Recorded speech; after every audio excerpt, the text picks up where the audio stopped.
Me llamo Rosa Sánchez. Tengo 67 años. Esa tarde, el aire en mi cocina de Mérida estaba tan denso que casi se podía saborear. Estaba revisando tarjetas de recetas cuando sonó el teléfono una voz educada, casi formal, al otro lado. Hola, señora Sánchez. Soy Ana. Ana, la prometida de mi hijo Gabriel, la mujer que, en unas semanas, se convertiría oficialmente en mi nuera. Sonaba perfectamente amable, quizás demasiado. Se disculpó por un error con el correo, diciendo que mi invitación debió haberse perdido. Queríamos asegurarnos de que tengas todos los detalles, dijo, con un tono suave como la porcelana. No hay problema, respondí, aunque sentí un nudo en el pecho. ¿A dónde debo ir? Pasaré esta noche con la dirección. Es en una hacienda privada cerca de Celestún, muy íntimo, muy especial. Cumplió su palabra y llegó justo antes del atardecer. El aire olía a jazmín y sal del mar. Me entregó un sobre color crema con mi nombre escrito en una caligrafía elegante y curvada. Dentro había una tarjeta, no una invitación, solo una línea escrita a tinta con una dirección, y las palabras: la ceremonia comienza a las 4. Ana sonrió, toda cortesía y perfume caro. Gabriel ha estado muy ocupado con el trabajo. Me pidió que te trajera esto yo sola. Estamos muy emocionados de que estés ahí. Le agradecí y fingí no notar cómo sus ojos recorrían mi pequeña cocina, la taza desportillada en la encimera, las cortinas descoloridas que cosí hace años. Su sonrisa no llegó a sus ojos, pero lo dejé pasar. Después de que se fue, me quedé un rato en el silencio, escuchando el zumbido del refrigerador y el lejano graznido de las gaviotas. Luego tomé el imán en forma de manzana, el que Gabriel hizo en el kinder, y sujeté la nota en la puerta del refrigerador. La caligrafía era pulcra, deliberada, sin una sola corrección. Más tarde, mientras las sombras del atardecer se alargaban sobre el piso de loseta, murmuré para mí misma: bueno, ya está decidido, aunque una leve inquietud se agitaba en lo más profundo de mi pecho, pequeña pero constante. No lo sabía entonces, pero ese pedazo de papel lo cambiaría todo. Aún recuerdo la primera noche que Gabriel trajo a Ana a casa. Era finales de primavera, hace 2 años, y las bugambilias apenas comenzaban a florecer junto a la reja. Había preparado pollo al horno, puré de papa y un pastel de limón, sus favoritos. Quería que ella se sintiera bienvenida, que viera que nuestra casita aún guardaba calor. Ana llegó con un vestido blanco impecable que parecía demasiado fresco para la humedad yucateca. Sonrió al entrar, su perfume llenando el pasillo. «Es tan acogedor», dijo, echando un vistazo a las fotos que colgaban en la pared cada etapa de la vida de Gabriel, capturada en marcos de madera torcidos. En la cena, apenas tocó la comida. «Es tan casero», dijo tras una pausa, sonriendo como si acabara de ofrecer el mayor cumplido. Sonreí de vuelta, aunque la palabra quedó flotando como una mancha que no podía limpiar. Habló de su trabajo en la empresa de su padre, de galas benéficas y viajes de verano a Puerto Vallarta, de cómo el matrimonio era una alianza de expectativas compartidas. Nunca mencionó la palabra amor. Gabriel parecía orgulloso, con los ojos brillantes como cuando traía a casa su primera boleta con buenas calificaciones. Tomó su mano como si quisiera anclarse a su tranquila seguridad, y eso, de alguna manera, me hizo tragarme todas las preocupaciones que subían por mi garganta. Después del postre, Ana ofreció ayudar con los platos, pero solo los apiló cuidadosamente junto al fregadero antes de revisar su celular. Me paré a su lado, secándome las manos, estudiando el reflejo de nuestros rostros en la ventana de la cocina, el suyo compuesto, el mío cauteloso. Esa noche, después de que se fueron, la casa se sintió más pesada. Intenté convencerme de que solo era el silencio regresando, pero en el fondo, ya lo sabía, Ana no quería una suegra, quería control. La noche que Gabriel me dijo que se iba a casar, las chicharras afuera cantaban tan fuerte que parecía que el aire mismo vibraba. Se sentó frente a mí en la mesa de la cocina, con la corbata floja, el rostro iluminado por la pequeña lámpara amarilla que hemos tenido desde que era niño. Mamá, dijo suavemente, siempre serás parte de mi vida, en primera fila, te lo juro. Sonreí, aunque algo en mí dudó antes de creerle. Extendió la mano sobre la mesa y tomó la mía, su palma cálida, familiar. Por un momento, parecía el niño que me despertaba al amanecer, sosteniendo un carrito de juguete, preguntando si podíamos ir a ver el amanecer en progreso. Después de que se fue esa noche, me quedé sola, pensando en todas las veces que me desvelé cosiendo su ropa para la graduación, o las noches que conté cada peso para pagar cuentas del hospital cuando era pequeño y tosía sin parar. Habíamos construido una vida con una resiliencia silenciosa, solo nosotros dos contra el mundo. Ahora había alguien más, alguien que hablaba por él, organizaba su agenda, contestaba sus llamadas, alguien en cuyas palabras él confiaba más que en las mías. Me levanté y me serví una taza de té, observando cómo el vapor subía hacia el techo. El refrigerador zumbaba detrás de mí, constante y grave. En su puerta, el pequeño papel con la dirección de la boda estaba sujeto bajo el imán de manzana. Lo miré por mucho tiempo, la tinta formando lazos en una caligrafía que no era de mi hijo. Una promesa, escrita por alguien más, pidiéndome que creyera. La mañana de la boda comenzó antes del amanecer. El aire en Mérida ya estaba cargado de humedad, de esa que hace que incluso respirar parezca un esfuerzo. Planché mi vestido de lino azul lentamente, alisando cada costura hasta que la tela quedó suave y fresca bajo mis manos. Era el mismo vestido que compré meses antes. Una pequeña promesa a mí misma de que me vería orgullosa cuando mi hijo pronunciara sus votos. Me recogí el cabello en un moño bajo, me puse mis aretes de perlas y apliqué un poco de perfume detrás de las orejas, el mismo que usé el día de la graduación de Gabriel. Luego revisé la nota en el refrigerador una última vez. La tinta negra seguía nítida contra el papel crema. Afuera, las chicharras ya cantaban cuando salía el calor. Un taxi llegó, conducido por un hombre de unos 50 años con ojos amables y una voz que llevaba el ritmo lento del sureste. Le entregué el papel con la dirección, frunció el ceño. ¿Segura? Señora, por ahí no hay ningún lugar para eventos. Que yo sepa, sonreí, alisando la falda de mi vestido. ¿Segura? Mi hijo se casa hoy. Asintió.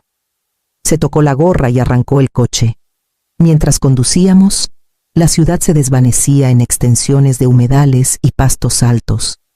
Los puentes de madera crujían bajo las llantas, y el olor a agua salada se colaba por la ventana entreabierta. Vi cómo el horizonte cambiaba a azul tornándose dorado, luego gris, y el camino estrechándose hasta convertirse en poco más que grava. Cada kilómetro parecía alejarme más de la Mérida que conocía, del ritmo constante de mi pequeña vida.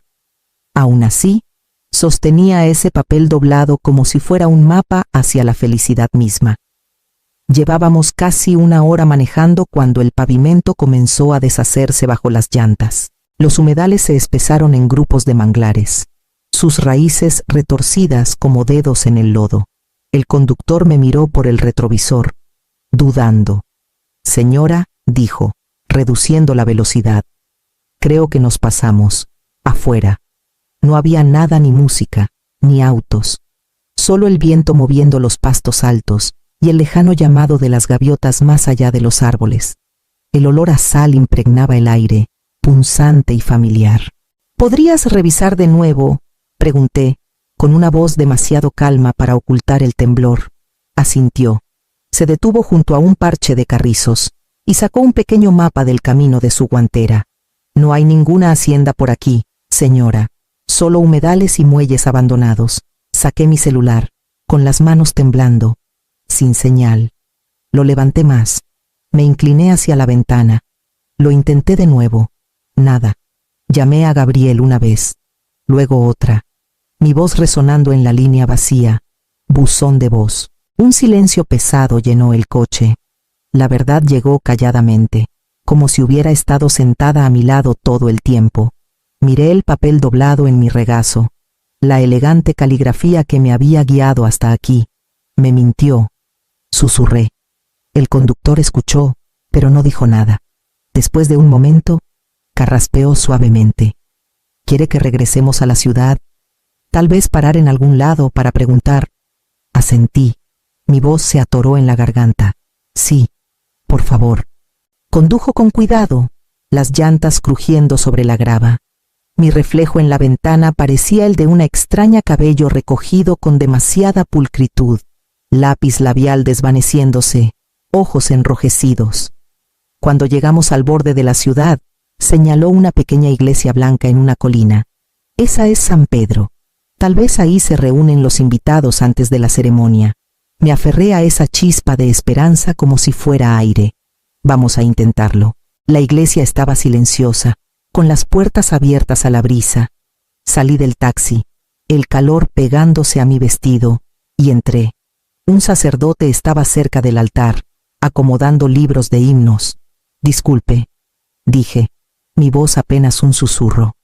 Hay una boda hoy aquí, la boda Sánchez Gómez. Negó con la cabeza amablemente. No hay bodas hoy, señora. Asentí, incapaz de hablar. Mis rodillas temblaron. Salí de nuevo, el mundo desdibujándose en luz solar y aire salado. El conductor esperaba, con la gorra en la mano, los ojos suaves de compasión. Me senté en los escalones de piedra, sintiendo cómo el viento enredaba mi cabello, la brisa marina refrescando mi piel húmeda. Las lágrimas resbalaron, trazando líneas a través de mi maquillaje, a mi alrededor. El mundo seguía las olas, los pájaros, el zumbido lejano de los autos, mientras yo estaba allí sentada con mi mejor vestido, sosteniendo un papel que me había llevado a ninguna parte. No pude obligarme a volver a casa. La idea de entrar de nuevo a esa casa silenciosa, pasar por la silla vacía junto a la ventana, era insoportable. En cambio, le dije al conductor que me dejara cerca de la plaza del mercado. Mis zapatos apretaban, mi garganta dolía, pero seguí caminando hasta que vi un pequeño café entre dos tiendas de antigüedades. El aroma a café y pan recién horneado salía por la puerta abierta. Adentro, el aire era fresco, con un leve murmullo de jazz y el tintineo de tazas. Debí parecer un fantasma vestido arrugado, cabello deshecho, ojos hinchados, pero la joven detrás del mostrador no se inmutó. ¿Mañana difícil?, preguntó suavemente. Intenté sonreír. ¿Podrías decirlo? Mi hijo se casa, y parece que perdí la boda. Sus cejas se alzaron ligeramente. Luego se suavizaron con algo como preocupación. Vamos a arreglar eso. Salió de detrás del mostrador, limpiándose las manos en el delantal. Soy Marisol. Nos sentamos junto a la ventana con su celular entre nosotras. Sus dedos se movían rápido por la pantalla. A ver, murmuró. Lugares para bodas en Mérida hoy, uno por uno. Me mostró fotos, salones, jardines, haciendas, pero ninguno parecía correcto. Luego se detuvo, su pulgar congelado en la pantalla. Esta la hacienda Ixcanatún. Está cerca del río, a unos 20 minutos. ¿Te suena la foto? Brillaba en la pantalla rosas blancas, listones dorados, una gran terraza. Reconocí el tono exacto de las flores que Ana había publicado semanas antes, con la leyenda «Últimos detalles antes de siempre». Se me cortó el aliento. «Es esa». Marisol asintió. Ya buscando las llaves de su coche. «¿Puedo pedirte un taxi?». Le agradecí, apretando mi bolso contra el pecho. No por orgullo. Ya no, era algo más pequeño, más silencioso, la voluntad de seguir de pie, de seguir adelante, de encontrar a mi hijo. Cuando llegó el taxi, le di al conductor la nueva dirección. Me miró por el retrovisor. «¿Segura de esta, señora?». Asentí. «Segura». El taxi giró desde la carretera principal hacia un camino angosto flanqueado por flamboyanes.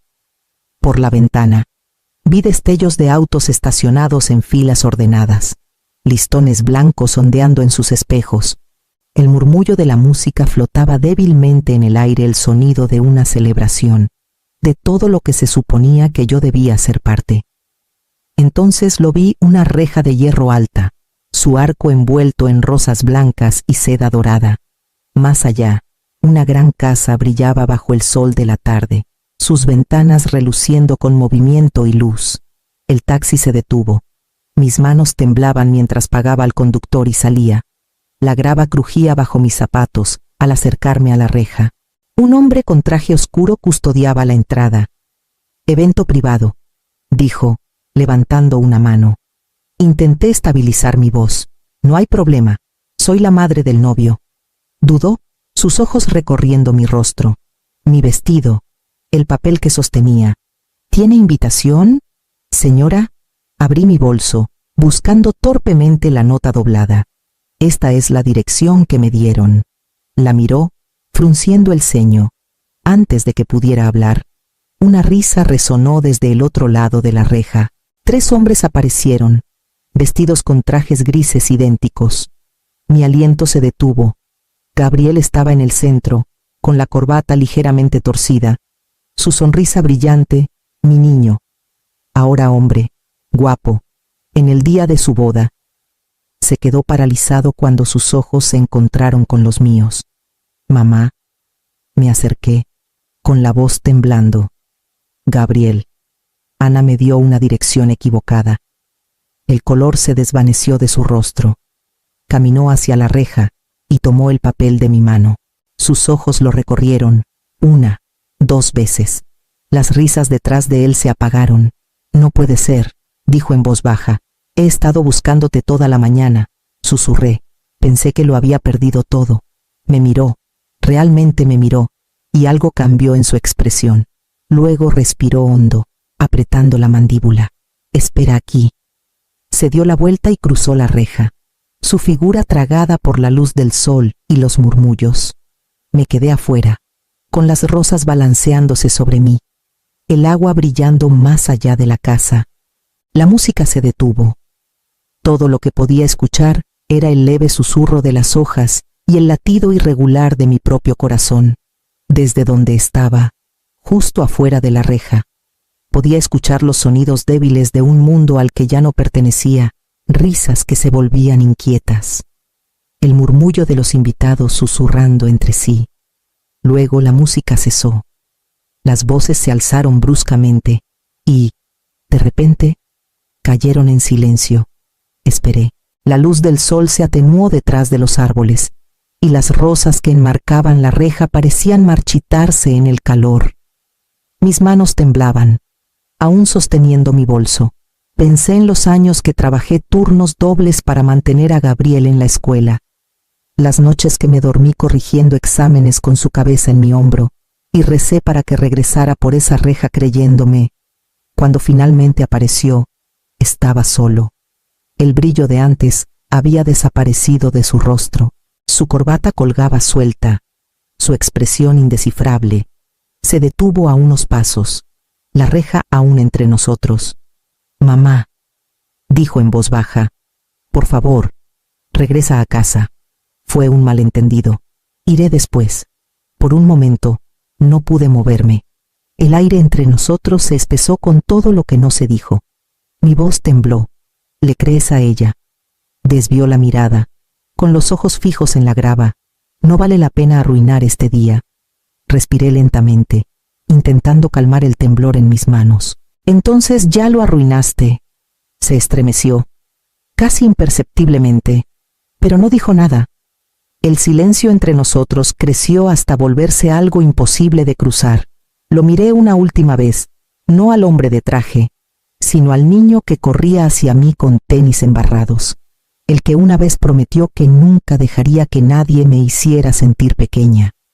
Me di la vuelta antes de que viera mis lágrimas. Mis tacones se hundían en la tierra blanda mientras me alejaba, cada paso más pesado que el anterior. Detrás de mí, el leve sonido de las campanas de boda comenzó a sonar. Deberían haber sido alegres, pero en ese momento sonaban huecas, una ceremonia para algo que ya se había roto. Cuando llegué al camino, el viento llevaba el eco de aplausos desde lejos. No me giré. Seguí caminando, con las manos temblando a mis costados, el aroma de las rosas desvaneciéndose con cada paso. Los días siguientes se difuminaron, pesados y sin aire, como si el mundo hubiera decidido seguir adelante sin mí. El calor de Mérida presionaba contra las ventanas, y pasé la mayor parte del tiempo en el silencio regando el pequeño jardín, doblando ropa que no necesitaba doblarse, fingiendo que el silencio era paz. Una tarde, mientras preparaba té, abrí mi laptop y vi las fotos. Ahí estaban Gabriel y Ana, sonriendo bajo una araña de luces, su mano en el pecho de él. En otra imagen, ella se inclinaba para susurrarle algo al oído, su diamante atrapando el destello del flash. La leyenda decía: un día perfecto con familia y amigos. Mi nombre no estaba por ningún lado. Los vecinos pasaban con curiosidad educada, algunos trayendo cazuelas, otros ofreciendo consuelo torpe. Vimos las fotos. Rosa, decían suavemente, desviando la mirada. Sonreía y les decía que fue hermoso, como debía ser.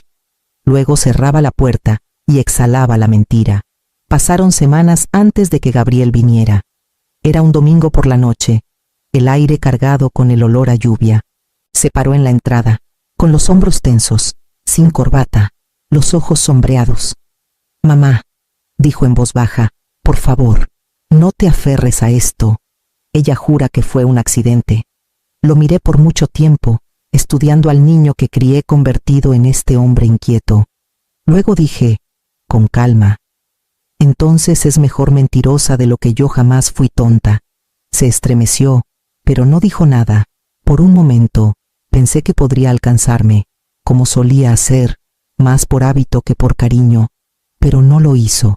Se dio la vuelta y regresó a su coche. Esa noche, cuando la puerta finalmente se cerró tras él, la casa parecía más pequeña, las paredes más cerca. Incluso el sonido de la lluvia se sentía demasiado lejos para tocar. La llamada llegó justo cuando los primeros vientos fríos de noviembre barrieron Mérida. Estaba en la cocina, pelando manzanas para un pie que no planeaba compartir con nadie, cuando sonó el teléfono. El número parpadeó. Familiar, aunque no lo había visto en meses. «Mamá». Su voz se quebró antes de terminar la palabra. Me equivoqué. Por un momento, no pude hablar. El único sonido era el zumbido lento del refrigerador y el viento rozando las persianas. «Me vació las cuentas», dijo finalmente. «Se fue. No dejó nada. Mamá, ni una nota». Cerré los ojos. El dolor que creció dentro de mí no era satisfacción, era tristeza, profunda y silenciosa. Quise alcanzarlo a través de la línea y abrazarlo como cuando los terrores nocturnos lo despertaban de niño. Pero no había consuelo que pudiera dar que no reabriera algo viejo y crudo. A la mañana siguiente, lo encontré parado en mi puerta, con las manos metidas en los bolsillos del abrigo, los ojos hinchados por el insomnio. Por un segundo, parecía el niño que se paraba ahí después de rasparse la rodilla, esperando que yo lo arreglara. «Intentaste advertirme», susurró. Negué con la cabeza. «No, Gabriel, solo intenté amarte». Entonces comenzó a llorar, un llanto que viene de las entrañas, tembloroso y sin palabras. Di un paso adelante y lo abracé suavemente, como si acunara al niño que nunca dejé de ver bajo el hombre en el que se había convertido.